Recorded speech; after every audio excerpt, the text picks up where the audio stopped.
हाँ जी बेटा, हमने बातें करना शुरू किया कि अंदर अगर इतना सर हाईली नेटवर्क वाला स्ट्रक्चर बैठा हुआ है, ये पूरा नेटवर्क क्या करता है, इस पूरे अंदर के साइटोप्लाज्म को दो टुकड़ों में डिवाइड कर देगा। एक तो यहाँ पे अभी बेटा ऐसा पार्ट होगा यहाँ पे जो इस ईआर ने अपने अंदर दबा रखा होगा, और एक ऐसा पार्ट भी होगा जो ईआर से बेटा फ्री बैठा होगा। आपको डायग्राम के थ्रू समझ से देख सकते हो बातों को। सर जो इस ईआर के अंदर दबा पड़ा होगा, एक तो वो पार्ट होगा, एक हमें ये साइडों में चीज दिख रही है कि जहां तो चीज कैसी होगी बेटा जी, यहाँ पे फ्री बैठा होगा। तो हमने कहा एक पार्ट तो है बेटा जी लुमिनल present or enclosed by ER, या कह सकते हो covered by ER। वो पार्ट जो कवर कर लिया किसने बेटा जी, यहाँ पे ER ने, उस पार्ट को मैं क्या कहूंगा बेटा, जो क्या है यहाँ पे आपका लुमिनल, और आपने कहा सर एक्स्ट्रा लुमिनल।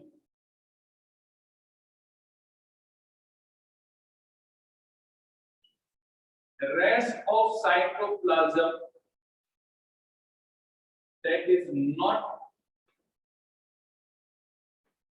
covered by, या जो ER के द्वारा कवर यहाँ पे नहीं हो रहा, अब वो जो पार्ट है वो क्या कहते हैं, एक्स्ट्रा लुमिनल। यानी कि डाटा में कह सकते हो सर अगर 30 to 60% मेम्ब्रेनस पार्ट ही अकेला है, तो मतलब 30 से 60% पार्ट ही अकेला कवर किए बैठा होगा बेटा जी यहाँ पे। उस पूरे साइटोप्लाज्म में अगर ये फैला पड़ा एक्सटेंसिवली, तो ये उसको कवर करके बैठा होगा बेटा जी। ठीक बात है। यहाँ पे आपने कहा सर जो बाकी जगह बच गई वहां पे बाकी सेल ऑर्गन्स होंगे, वो वहां पे बैठी होंगी, वो अपना काम कर रहे होंगे, यहाँ पे तो अलग अलग चीजें हो गई। तो हमने कहा ये अंदर की चीजों के भी कंपार्टमेंट कर दिए इसने दो, सेल के अंदर इसने दो कंपार्टमेंट कर दिए। भाई एक हिस्सा तो मेरा है और एक हिस्सा आप लोग संभालो बेटा। यहाँ एक हिस्सा मैं रखूंगा अपने पास में, इसमें मैं कवर करके पहला पढ़ूंगा, क्योंकि 3D में मतलब पूरी सेल को कवर किए बैठे हैं बेटा जी यहाँ पे। और एक हिस्सा ये कह रहा है कि भैया जी आप लोग संभालो यहाँ पे। तो इसने सेल के साइटोप्लाज्म के दो कंपार्टमेंट कर दिए, लुमिनल और कौन से बेटा जी एक्स्ट्रा लुमिनल। ये बातें हो गई यहाँ।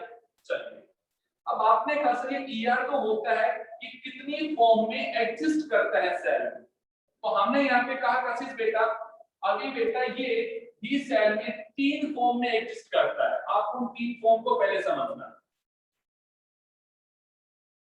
ये बेटा जिस सेल में 3 अलग अलग फॉर्म में एग्जिस्ट करता है। अभी गुड़िया पहली जो फॉर्म होती है उसे हम कहते हैं सिस्टर रिंग। पहली फॉर्म क्या है बेटा जी यहाँ पे, सिस्टर रिंग। आप कहते हो सिस्टर नहीं कहते, मैंने कहा भाई देखो आप इस तरह का जो स्ट्रक्चर बना रहे हो कि भाई ये ऐसा फ्लैट सेट-लाइक और ट्यूब-लाइक पार्ट है जो आपस में इस तरह से बेटा जी यहाँ पे कनेक्टेड हो रहा है।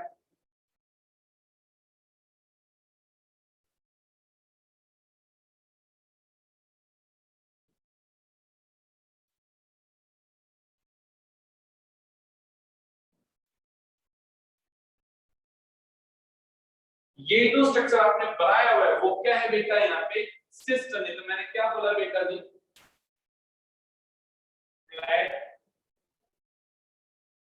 इंटरकनेक्टेड सेट और tube like structure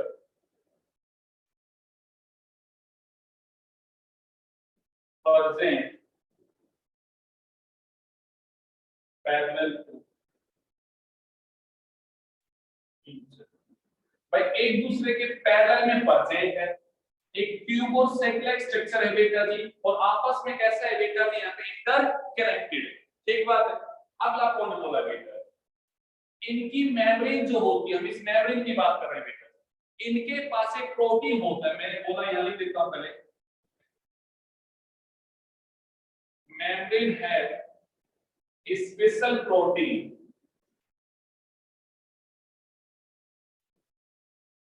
known as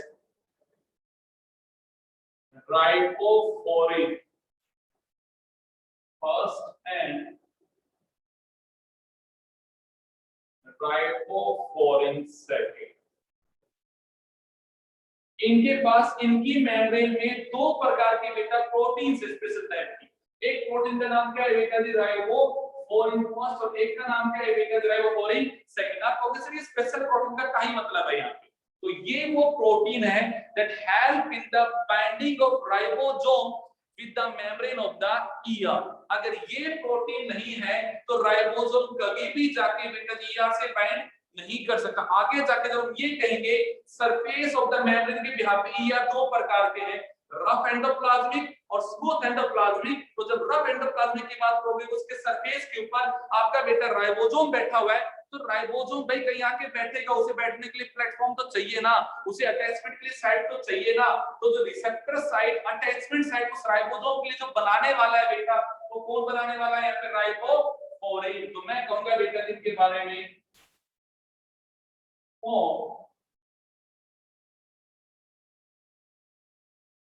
attachment site for binding of ribosome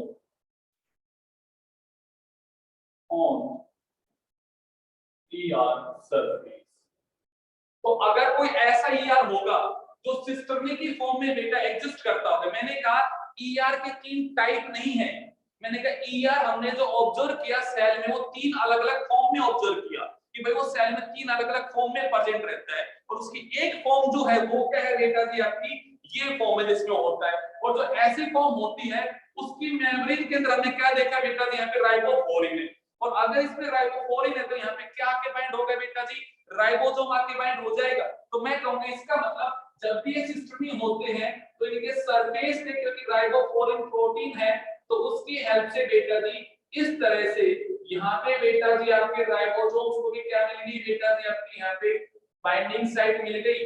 अगर आपको मेरा जो शुरुआत वाला लेक्चर अगर याद हो, शुरू के लेक्चर में एक लाइन बोली थी ओवरव्यू ऑफ द सेल, तो मैंने वहां पे कहा था राइबोसोम प्रोकैरियोटिक सेल में तीन तरह से आपको दिखाई देगा। या तो सेल ऑर्गेनल्स के अंदर होगा, जैसे हम बात करेंगे माइटोकॉन्ड्रिया और बेटा जी क्लोरोप्लास्ट की, उन सेल ऑर्गेनल्स के अंदर भी क्या है बेटा जी? राइबोसोम। या फिर होगा साइटोप्लाज्म में फ्री फॉर्म में, या फिर बाउंडेड फॉर्म में। या तो साइटोप्लाज्म में फ्री बैठा रहता है या फिर वो ईआर से बंधा हुआ रहता है। तो मैं उसकी बात कर रहा हूं। अगर कोई राइबोसोम इससे बंधा भी तो रह सकता है। सोच के देखो बेटा जी, आप क्या समझने की कोशिश कर रहे हो यहाँ पे? भाई पूरे साइटोप्लाज्म के दो कर दिए मैंने कंपार्टमेंट। एक कंपार्टमेंट ऐसा जिसमें बाकी सेल ऑर्गेनल्स पड़े हुए, एक कंपार्टमेंट में ईआर अकेला सेट हो रहा है। अब उसी जगह पे वो जगह दे दे कि चलो ऐसा करो राइबोसोम आप तो यहाँ के बैठ जाओगे। इसका मतलब अगर वो सरफेस एरिया इस तरह से बढ़ाने लग रहा है और उस पर राइबोसोम आके बढ़ जाएगा यहाँ पे, तो इसका मतलब राइबोसोम सेल की प्रोटीन फैक्ट्री है। तो सेल्स को अगर एंजाइम बहुत सारे बनाने हैं, प्रोटीन बहुत सारे बनाने हैं, तो इन दैट केस में यहाँ पे उसको राइबोसोम को बैठने के लिए जगह ज्यादा मिलेगी, तो यहाँ पे एक्टिविटी भी तो क्या हो जाएगी? उसकी ज्यादा हो जाएगी। जैसे एग्जांपल के तौर पे आप कहते हो सर हमारे जो डाइजेस्टिव ग्लैंड है, हमारा पैंक्रियाज है, हमारा इंटेस्टाइन है, ये लगातार सर जब भी हम खाना खाते हैं डिफरेंट टाइप के डाइजेस्टिव एंजाइम्स को रिलीज करते हैं। इट मींस इनके पास एंजाइम का रेट ऑफ सिंथेसिस क्या बहुत ही ज्यादा है, और अगर उनमें एंजाइम्स का सिंथेसिस ज्यादा हो रहा है मतलब enzymes are made up of protein, enzymes are made up of, तो मतलब वहां पे प्रोटीन सिंथेसिस भी क्या हो रहा है? ज्यादा। और प्रोटीन की फैक्ट्री कौन है? तो राइबोसोम भी वहां पे कैसे होंगे? यहाँ अकेला भैया जी ये जगह कवर किए बैठा ईआर, इसने क्या कर दिया? अपने ऊपर जगह दे दी राइबोसोम। तो मैं कहूंगा जिस सेल में प्रोटीन सिंथेसिस बहुत ज्यादा होता है वहां पे सरफेस एरिया अगर ज्यादा बढ़ाया जा रहा होगा अंदर काम करवाने के लिए, तो वहां पे ईआर ने क्या किया होगा? अंदर का सरफेस एरिया बढ़ाया होगा, उस पे राइबोसोम आके बैठी होंगी और उनको सरफेस ज्यादा मिला होगा काम करने के लिए, राइबोसोम बहुत सारे अटैच होंगे, तो प्रोटीन सिंथेसिस भी कैसा होगा मेरे बच्चा? यहाँ पे ज्यादा होगा। तो मैं कहूंगा इस तरह का सिस्टम ही हमने ऑब्जर्व किया ऐसी सेल्स में जिनमें रेट ऑफ प्रोटीन सिंथेसिस क्या बहुत ही ज्यादा है, जिन सेल्स में प्रोटीन बना बना के सिक्रेशन बहुत ज्यादा हो रहा है, ऐसी सेल में अगर ईआर बैठा है तो सिस्टर्नी की फॉर्म में बैठा है। सिस्टर्नी क्या है? ये ऐसे फ्लैट मेटल सेट हैं जो आपस में इंटरकनेक्टेड है, उनकी मेम्ब्रेन में बेटा राइबोफोरिन्स होते हैं, और बेटा वो यहाँ पे उसको बाइंडिंग साइट देते हैं राइबोसोम। राइबोसोम यहाँ पे प्रोटीन बनाएगा, इनके अंदर बेटा जी भरा होता है मैट्रिक्स जिसमें होते हैं बेटा स्पेशल टाइप के एंजाइम। तो प्रोटीन बनने के बाद उसमें जो भी चेंजेस होने होंगे उन चेंजेस को करने का काम भी कौन करेगा बेटा जी? यहाँ पे ईआर। तो मैं कह सकता हूँ ये अंदर जो भरा है बेटा जी वो क्या है? यहाँ पे आपका ईआर का मैट्रिक्स। ये क्या है बेटा? यहाँ पे ईआर का मैट्रिक्स दैट हेल्पिंग, या मैं ऐसा लिखता हूँ बेटा जी,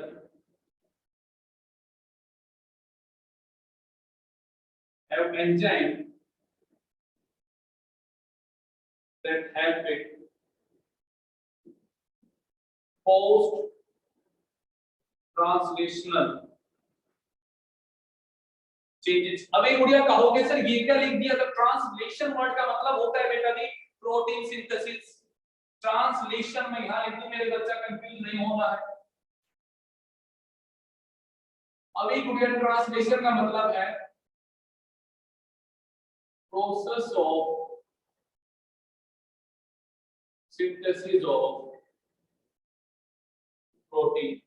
बता मेरे भाई समझ में आया कि नहीं आया बात? कि सर प्रोटीन बना कौन रहा है यहाँ पे? राइबोसोम। और उसके बाद उसमें अगर कोई चेंज करना हो तो वो सारे एंजाइम इनहिबिटिंग में छोटे छोटे छेद होते हैं जिनके थ्रू बेटा जी वो प्रोटीन बनकर अंदर जाएगा और वहां जाकर उसमें चेंज हो जाएगा, फिर यहाँ से सेपरेट हो जाएगा बाहर बेटा जी। तो सिस्टर ने एक ऐसी फॉर्म है जिसकी फॉर्म में बेटा ईआर आपका प्रोटीन रह सकता है। हाँ या ना बेटा? अरे बोलो हाँ कि ना, जल्दी से बोलो हाँ कि ना। Yes sir. ओके। अब गुड़िया ऊर्जा हमें एक चीज और समझनी है, सर उनका ये डायमीटर कितना हो सकता है? उनका ये डायमीटर कितना हो सकता है? तो हमने कहा मेरे बेटा ये डायमीटर हो सकता है 40 से 50 नैनोमीटर। ठीक बात है। अगला वर्ड आया मेरे बेटा, सर इसके अलावा कोई और भी फॉर्म है जिसके अंदर वो एग्जिस्ट करता है? आंसर निकला यस, एक और फॉर्म है जिसमें वो एग्जिस्ट करता है। दूसरी जो यहाँ पे फॉर्म है बेटा जी वो है ट्यूब्यूल्स। क्या नाम है? हमने कहा बेटा जी ट्यूबुलर स्ट्रक्चर। ऐसा बेटा जी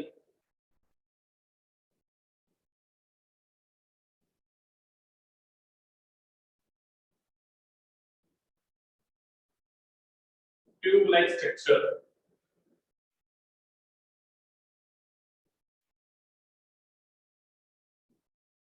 connected with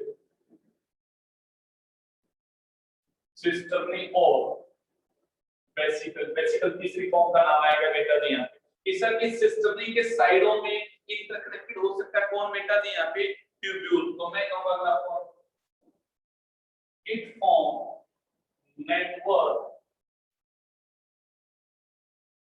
on the side of cisternae. तो कशिश में बेटा ये कुछ जबरदस्त बन गया। इसे रेटिकुलम में जो रेटिकुलम स्ट्रक्चर है, जो नेटवर्क स्ट्रक्चर, वो किससे बनता है? मैं कहूंगा इसके साइडों में क्या होता है बेटा जी? ट्यूब्यूल्स होते हैं जो क्या बनाते हैं बेटा जी यहाँ पे? नेटवर्क बनाते हैं इसके साइडों में। अब आपने कहा सर ट्यूब्यूल कैसे कैसे होते हैं? तो मैंने कहा भाई ये ट्यूब्यूल दुनिया में दो प्रकार के होते हैं, maybe they are branched और maybe they are unbranched. आपने ऐसा कहा बेटा इस तरह से अनब्रांच हो सकते हैं, इस तरह से ब्रांच भी हो सकते हैं बेटा जी यहाँ पे। एक बात है बेटा जी, ऐसा रेयरली कभी होता है कि राइबोफोरिन प्रोटीन किसके अंदर हो बेटा जी यहाँ पे? ट्यूब्यूल्स में हो। और अगर ऐसा रेयरली है तो मैं कहूंगा ऐसा रेयरली होगा कि ट्यूब्यूल्स के ऊपर क्या बैठा हो? राइबोसोम बैठा हो। राइबोसोम मेनली कहां बैठा होता है बेटा जी यहाँ पे? सिस्टर्नी पे होता है। सिस्टर्नी के साइडों में जो ट्यूब्यूल होता है उनके अंदर ऐसा नहीं होता। अब आप कहोगे सर इनके पास अगर राइबोसोम नहीं बेटा फिर ये क्या होगा? मैं कहूंगा भाई इनके अंदर भी तो मैट्रिक्स होगा, इनके अंदर भी तो क्या होगा यहाँ पे? मैट्रिक्स होगा। और इस मैट्रिक्स में have enzyme for synthesis of lipid. Sterol is a type of lipid, जैसे हम कहते हैं कोलेस्ट्रॉल। कोलेस्ट्रॉल एक स्टीरोल है बेटा, जो टाइप ऑफ लिपिड है बेटा। लिपिड स्टीरोल और बेटा जी ग्लाइकोजन। इस तरह के बेटा जी मॉलिक्यूल्स को बनाने वाले एंजाइम कहां बैठे बेटा जी? इसके मैट्रिक्स में बैठे हुए हैं। ठीक बात है बेटा जी, मतलब उसके पास वो एंजाइम है जो पोस्ट ट्रांसलेशनल चेंज करते हैं, जो प्रोटीन को बनने में उसको मॉडिफाई होने में जो चाहिए वो सब वहां बैठे हुए बेटा जी यहाँ पे। और इस जनाब के पास ऐसे एंजाइम बैठे हैं बेटा जी यहाँ पे। ठीक बात है यहाँ पे। तीसरा वर्ड आता है ओके, इसके डायमीटर की बात और करते हैं बेटा जी यहाँ पे। होता है बेटा इसका जो डायमीटर होता है वो होता है 50 to 100 नैनोमीटर। इसका डायमीटर होता है और जो तीसरी फॉर्म है जिसमें वो मिल सकता है, उस तीसरी फॉर्म का नाम है बेटा जी वेसिकल। तीसरी फॉर्म का नाम क्या है? वेसिकल्स। पता लग रहा होगा, सेट लाइक स्ट्रक्चर, ऐसा सेट लाइक स्ट्रक्चर है बेटा, इसे हम क्या बोलते हैं? वेसिकल्स। आप कहते हो सर इसका जो डायमीटर है ये थोड़ा वेरिएबल है, ये 25 से 500 नैनोमीटर का बेटा डायमीटर है जी।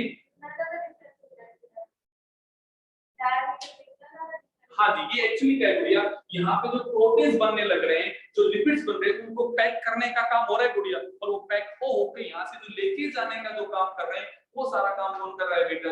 वेसिकल। इवन आगे जाके लाइसोसोम बनना होगा, वैक्यूल्स बनना होगा, वो इन्हीं वेसिकल से क्या बनेगा बेटा? लाइसोसोम और बेटा यहाँ पे वैक्यूल बनेगा। अब यहाँ पे सपोज करो इसने प्रोटीन बना दिया, इसने लिपिड बना दिया, तो उसको फिर मैंने कहा कोऑर्डिनेटेड मैनर में काम करेगा। इसने जो काम किया वो काम जाने वाला है गोल्जी बॉडी के पास, तो उसे फाइनलाइज पैकिंग करने का, टैगिंग करने का जो काम करेगा कौन करेगा? गोल्जी बॉडी करेगा। उसे कहां भेजना है, वो भेजने का काम कौन करेगा? Golgi body. तो ये बना बना के किसे दे रहा है बेटा जी? यहाँ पे गोल्जी बॉडी को दे रहा है। तो वेसिकल के फॉर्म में जाएगा बेटा जी किसके पास? यहाँ पे गोल्जी बॉडी की फॉर्म में। ये तीन अलग अलग फॉर्म में बेटा जी एग्जिस्ट करता है। ये सिस्टोनी की फॉर्म में होता है, ट्यूबुल की फॉर्म में होता है, वेसिकल की फॉर्म में होता है। क्या मेरे बच्चा लोग तीन बात आपको समझ में आई? Yes sir. अब यहाँ बच गए कि सर ईआर के टाइप वेरी करते हैं, उनके फंक्शन वेरी करते हैं, तो वो हम बात करेंगे बेटा जी आपसे नेक्स्ट क्लास में कि ईआर के कैसे कैसे टाइप होते हैं। इस क्लास में सिर्फ हमने बात की आपको ईआर का डेफिनेशन क्या होती है, ईआर का कैसा स्ट्रक्चर होता है, या फिर किस किस फॉर्म में वो प्रेजेंट होता है, क्या क्या वो कर सकता है, वो सब बातें होगी बेटा इस लेक्चर में। अब कल करेंगे आपसे इसके टाइप की बात, कल अपना ये खत्म हो जाएगा, अगला टॉपिक हो जाएगा कौन सा? Golgi body.